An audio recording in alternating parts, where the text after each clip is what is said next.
Well, the Defender started out as, well, a defense vehicle, hence the name. Nowadays, it is more luxury-oriented, so you get this sort of unique blend of ruggedness and luxury, which seems like sort of an odd blend, but nowadays it's actually becoming more and more popular. And this thing does not make a whole lot of compromises when it comes to the daily drive. As always, I'm going to go through this thing from the outside in and talk about what it's been like to live with for the past week. Let's go ahead and take a look.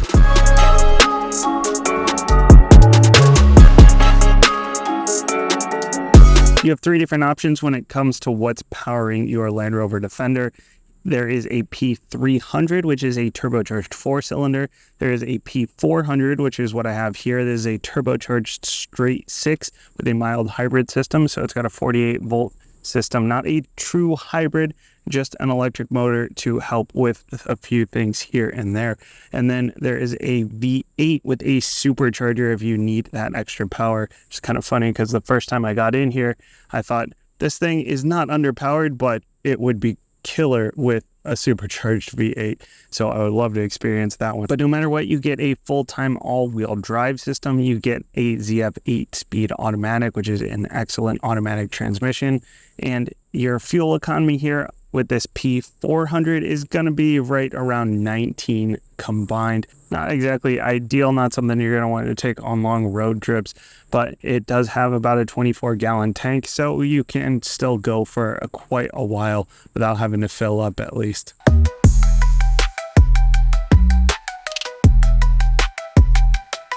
From the side, this thing just looks like a tank. I still think the 110 has the best proportions, but this one's like a stretched out 110. The 110 is a stretched out 90. But this one, interestingly, has the same wheelbase as the 110, even though it used to be that the numbers in the Defender name corresponded to what the wheelbase was. So your 90 was the shortest wheelbase, your 110 had a bigger wheelbase, and the 130 had the biggest wheelbase. But this one actually matches the wheelbase of the 110.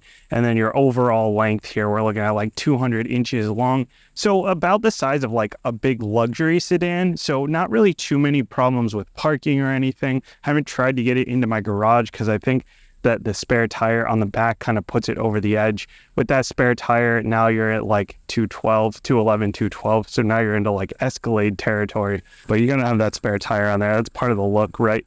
But overall here side, you know, it's built like a tank, and you've got all the luxury features that you expect. You've got a 360 camera. You can see it poking down here. These mirrors will tilt when you go into reverse. You've got auto dimming on the driver's side.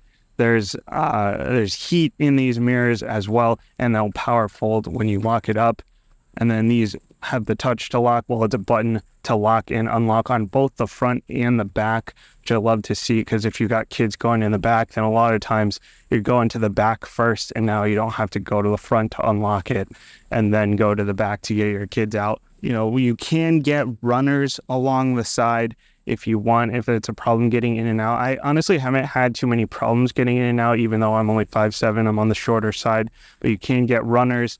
You can get the ones that come out automatically, so you can keep the lines clean here, or you can get ones that are fixed, and so they're just down all the time, or more of a step, I guess, than a runner if you get the fixed one. But with the air suspension on this thing, it comes down to this height when you park it, so it's pretty easy to get in and out of. And then with that air suspension all the way up in off-road mode, you can get up to 11.5 inches of ground clearance. We got the roof rails up top. This one's got the blackout package, so that's why everything is black. It's not just Santorini black color on this one, but it's also got the blackout package. So we'll see most of that, mostly the front and back is where you're going to see those extra blacked out items. Looks like a tank from the side. And we're sitting on the big 22s on this one. Typically the X Dynamic SE is going to give you 20s, and then the base model, the S, actually has 19s, but this one is the X Dynamic with the 22s optioned, which really fit this car pretty well. I think that a smaller wheel would look a little odd on something this big, but these are wrapped in all seasons. You can get all terrains as well, but this one's got Continental Cross Contact all seasons on it. Front end here, it kind of looks like a Bulldog to me when you're looking at it from the front. But again, this has the blackout package. So you got the black letters, you got black through here, and this lower part down here is all black as well. Typically, those would not be black. And this is where, I'm not a big fan of like the all black, the black on black on black. I would personally pick a different color, one of the other colors, and I would leave the contrasting colors in there. Or maybe if I got white, I would get the black pack with it. But I'm not a big fan of the black on black on black, but that's just me. You got real venting coming in through here, lots of real cooling through here, real venting here, nice big LED headlights, auto high beams with these, and the LED daytime running lights. We got LED fog lights as well. Parking sensors across the front, got a camera in the front because again this does have the full 360 view, and when those parking sensors get tripped up there, that will activate the camera on the inside. So nice that you don't have to hit an extra button or anything to get that camera to pop up. You can see exactly how far you are from the curb or whatever it is you're about to slam into. The back end here looks pretty badass as well. I love the way they sort of spread out the lights here. LED tail lights. We got parking sensors across the back, and again, those will trip that camera on the inside. So if you're backing into a space or backing up to something, then that camera will go on if you get close to it. We got the dual exhaust in this one with the straight six.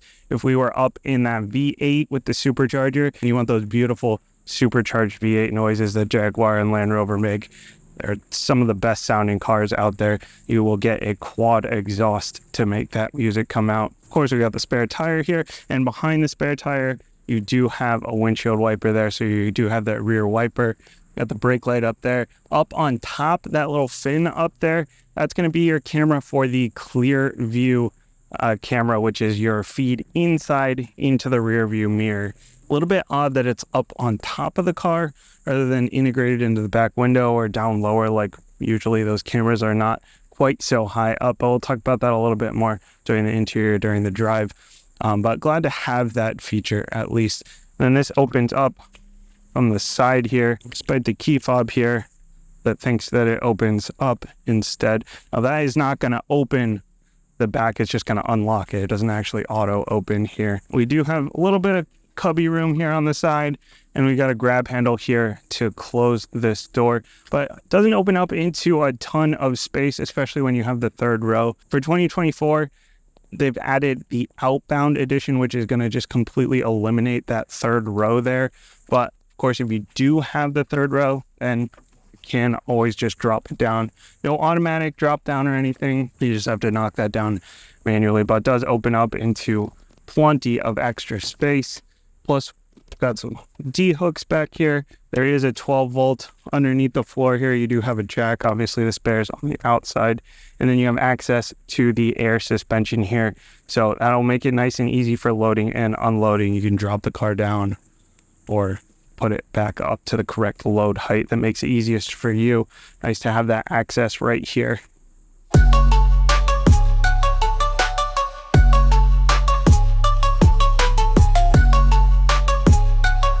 For 2024 and 2023, you're going to have a 3 across here. 2025 actually adds the option to get 2 captain's chairs with heated and cooled seats. You still have the option for the 8-seater like this setup here if you would like it, but you now have the option for the captain's chairs, which means that you also get a center pass through here. That would be pretty nice if you don't really need all 8 seats. But this 8-seat configuration is pretty solid. It's pretty well thought out. You have full headrests here, which kind of get in the way for the driver if you're trying to look back here. If you're using the digital mirror, then it doesn't matter too much.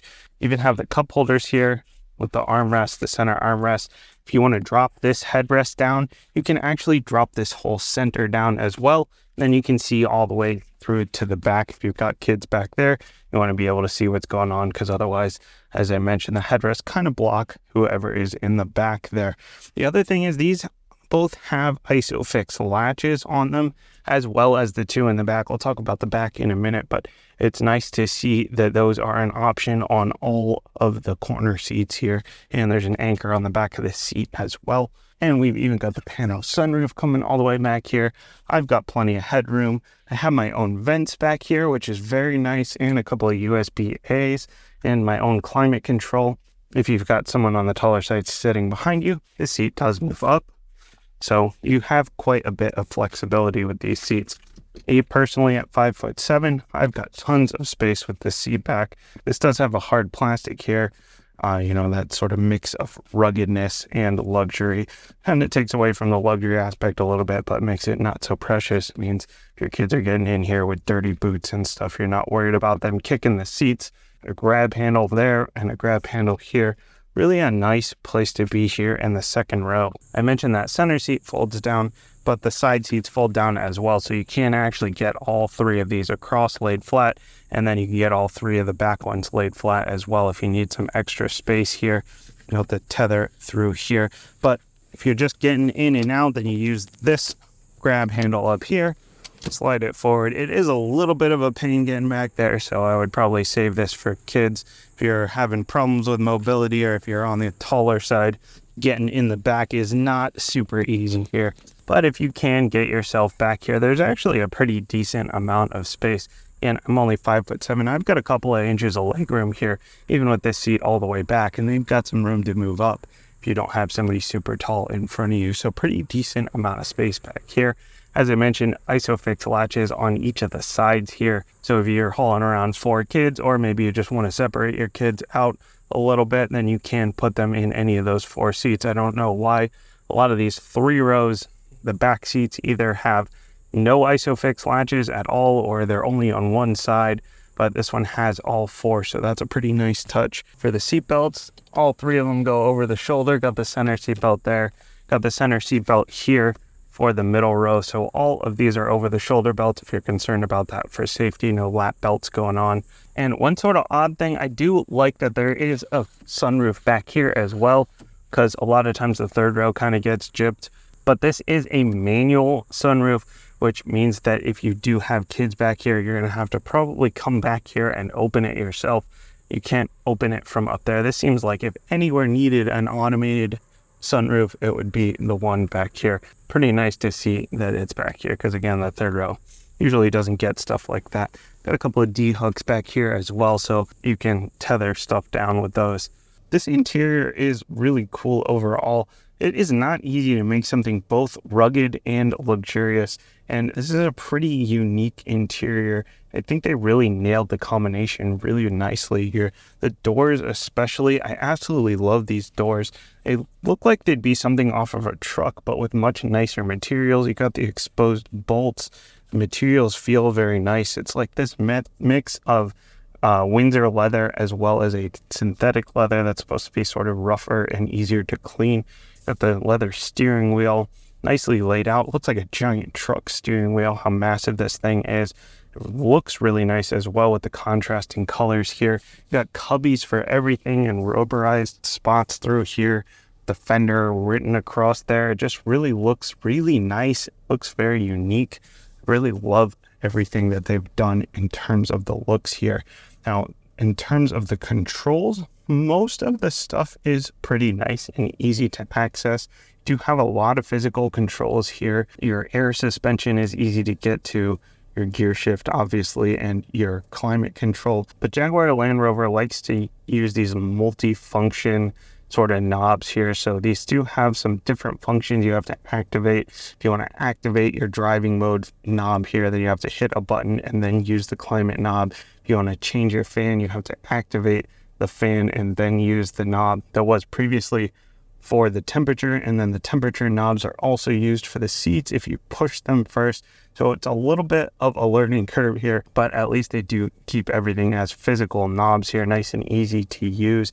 And the stuff on the steering wheel, also lots of physical buttons and knobs, though they do have these like single big button things going on, which do sort of take away from the luxury feel a little bit. This is something that JLR kind of does in all of their vehicles. I'm glad they didn't use the glossy black ones. At least they used the plastic, but it would be nice to have some individual buttons on here. But really, that is a little bit on the nitpicky side. They are still very easy to use, but it would be nice to have individual buttons. The gauge cluster is laid out very well. It's super customizable.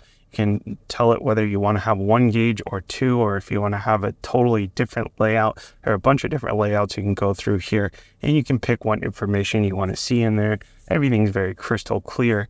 It is a very nicely done gauge cluster here. The infotainment here also has a ton of information in it.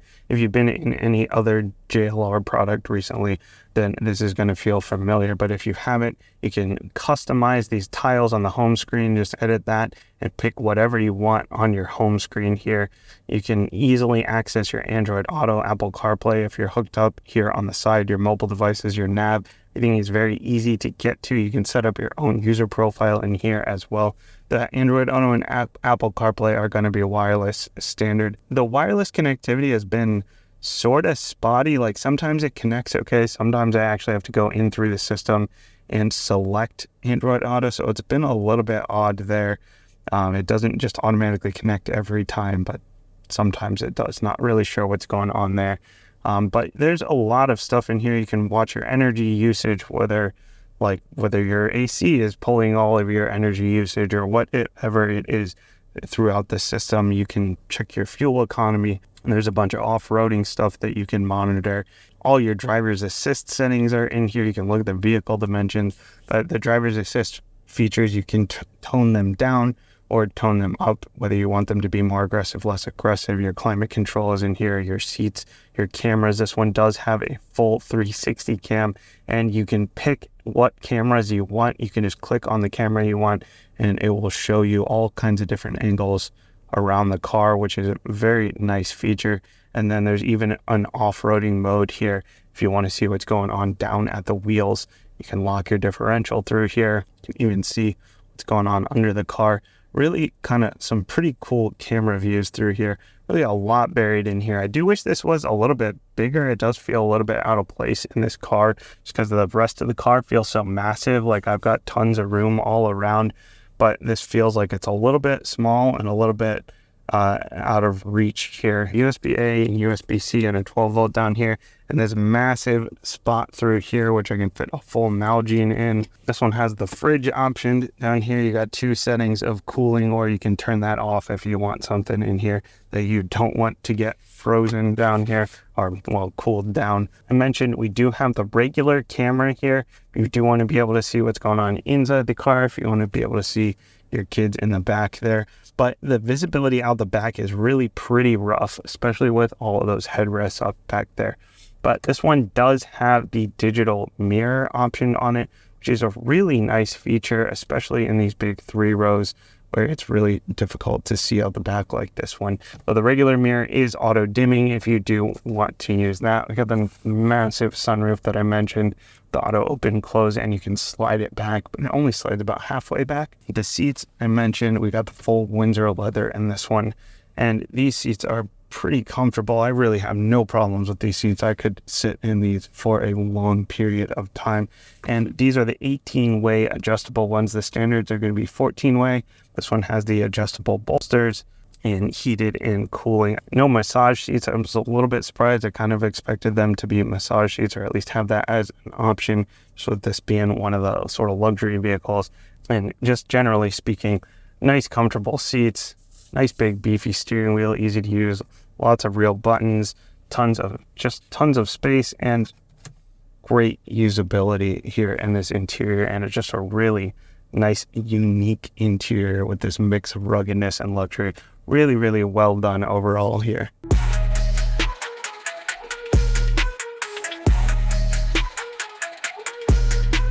As always, I've been driving around the last week in this thing, doing actual daily drive to work, since this is not my day job, doing actual normal stuff you're likely to do when you buy this car. I have not been off-roading it.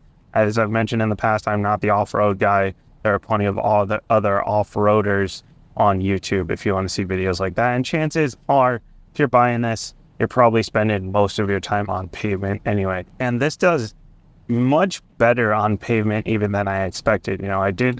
It's luxury, it's Land Rover, so it does have to do well on pavement, but it's also got this sort of reputation as an off-roader, as like a rugged vehicle. So I didn't necessarily expect it to do quite as well as it does on the regular road. But this air suspension is super soft, and I love how you get in. It has the access height, so it'll drop down when you get out of the car, and then you get back in, and you start driving off, and it'll raise it back up to normal, and it does very well over the bumps. It floats really nicely over these bumps. So super smooth, easy to drive daily, definitely. And it is unibody. These used to be body on frame like trucks and big SUVs. A lot of them were, and especially when this one was for like a defense vehicle and even more sort of rugged off-roader. These used to be body on frame, but now it's unibody with a full-time all-wheel drive system. Now it is still like big and heavy, and it does have a bit of a truck-like feel to it, especially like when you're coming around corners and stuff, and it does have a pretty long wheelbase. But the ride quality is just something that I'm pretty surprised by here, just how smooth it is, how nice it is. It's not the quietest in here. That is one area where I kind of expected it to be a little bit quieter, but honestly, it's not like impressively loud or anything. It's just because it does have this sort of luxury feel to it. Maybe I thought it might be a little bit quieter, but it's really just when you're on highways, like long highway stretches, gets a little bit louder than expected. And I mentioned this truck-like feel. Of course, it sits very high up. Like there's this extra sense of height to it. And I don't know if this is intentional. I feel like it probably is, but a lot of times I like to put my seat lower down, even when I'm in a bigger car. I like to put my seat pretty much down at the lowest setting. And this one doesn't really have the low settings. You can raise it up and down. Even at the lowest setting, you still have this like very high sort of commanding view of the road. The other thing that gives it a big sense of height, this extra sense of height, as I mentioned, is this mirror with the rear view camera in it. So with that camera being on top of the car, it gives you this extra sense of height. You just like, you feel like you're much higher up than you really are. I'm about the same level as a lot of these trucks out here, which it seems about right for a big SUV like this. But if a truck pulls up behind you, you look in the mirror, it almost looks like you're even higher up. It's just sort of an interesting sensation. But this big commanding view of the road, nice visibility. We've got these big mirrors, almost like big truck mirrors. Really pretty good visibility all around, except for out the back, which is where this digital mirror really comes in. So I would definitely recommend optioning that. But it does have blind spot monitoring. It has all the collision warnings. It's got those sensors all around, as I mentioned. It's got rear cross traffic alert. It's got the forward collision, rear collision. It's got all of the lane shove assist here, which is the one where it sort of shoves you back into your lane. Now, if you don't like any of this stuff, you can always turn it off through the system. And I like that they make it easy to turn off the lane shove assist right here on the steering wheel, because that is one that a lot of people really don't like that. I haven't minded it as much in this car. They've gotten less intrusive over the years. A lot of automakers have gotten better with those systems, but it still can get a little bit intrusive here and there. And so it's nice to be able to just turn that off right here on the wheel, and it will stay off then the next time you get in the car. So a lot of luxury automakers nowadays have the lane centering, and even the non-luxury automakers. So it would be nice to see that here at this price point, where it'll sort of keep you in your lane on those long road trips when you're using adaptive cruise. But not the end of the world here. You just have to make the little micro adjustments yourself. And that adaptive cruise will work all the way down to stop and go traffic. I used it in stop and go the other day. Worked totally fine as intended. One little note that I mentioned with the Velar is you have to reset your gap adjustment here every time you turn on adaptive cruise. So if you get out of the car and come back in and you're on the highway the next day, you have to set your gap again. It's a little bit annoying. I wish that it would just keep that setting, but that is nice and easy to change right here on the steering wheel. So not the end of the world. Not super aggressive even in the lowest gap when you're going at higher speeds, but then once you start to see people slow down in front of you, it gets a little bit more aggressive and it'll brake a little bit late, but it does get you slowed down. It does get you stopped if it is stop and go traffic, or if it's a much lower speed. So no big deal there, but you do have to kind of trust the system the first time. This one also has the heads-up display. The heads-up display is an additional option that is not going to be standard on this X Dynamic SE, but it is pretty basic. It's got your traffic sign recognition with your speed limit, as well as your current speed, and then if you have your adaptive cruise set or your lane shove assist set, I was a little bit surprised that it didn't have the nav through there. I think if you use the onboard nav, it works through the heads-up display, but I was using my Android Auto Nav, and it wasn't coming through the heads-up display, so a little bit surprised that that didn't work through there. You do have a bunch of different driving modes here, most of which are focused on like off-road or loose terrain, but there is an eco and a comfort mode here. And then if you want the transmission to be a little bit more aggressive and the throttle to be a little bit more aggressive, then instead of turning the dial for the driving modes, you have to actually move the gear shift over into this S mode over here. So that is not necessarily just a standard mode for you to shift up and down. No paddle shifters. If you do want to shift for yourself, you do have to use the gear shift here. It's more of a sport mode than a standard mode, but you do have to also be in that standard mode if you want to do the shifting for yourself.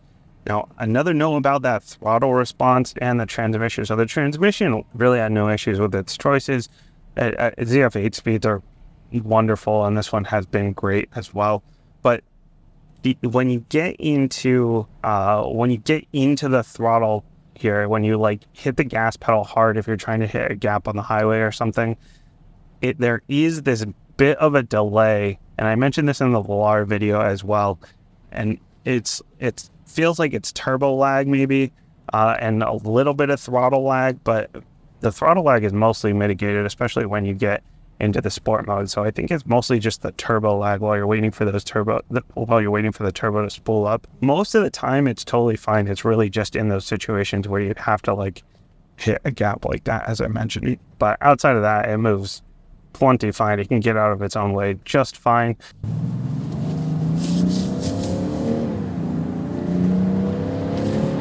That little bit of lag is usually where the mild hybrid systems sort of come into play. So this one has a mild hybrid. I thought that there would be a little bit less of that turbo lag. As you can see, I can still get up to speed plenty quickly once you're on the throttle, once the turbo kicks in. But that's one of those areas where that supercharger, the V8 with the supercharger, that thing's gonna move immediately. But as an overall driving experience, it's so easy to daily drive. This thing is great. I mean, I would love living with this every day. It's not gonna handle on rails or anything. That's not what this is made for. But even with this being like the sort of rugged sort of off-road focus with its roots in off-roading and defense, it's much more of a luxury vehicle at this point, and it's super comfortable. Looks pretty badass. It feels cool. Like, I feel cool driving it, which is probably a pretty good indicator that I'm definitely not cool, but it feels unique. It feels special to drive around, definitely, because you don't see a lot of these on the road. And when you do see one, like, it doesn't look like anything else on the road. It rides great. It's comfortable. Feels rugged, but still luxurious. Really, really enjoy driving this thing around.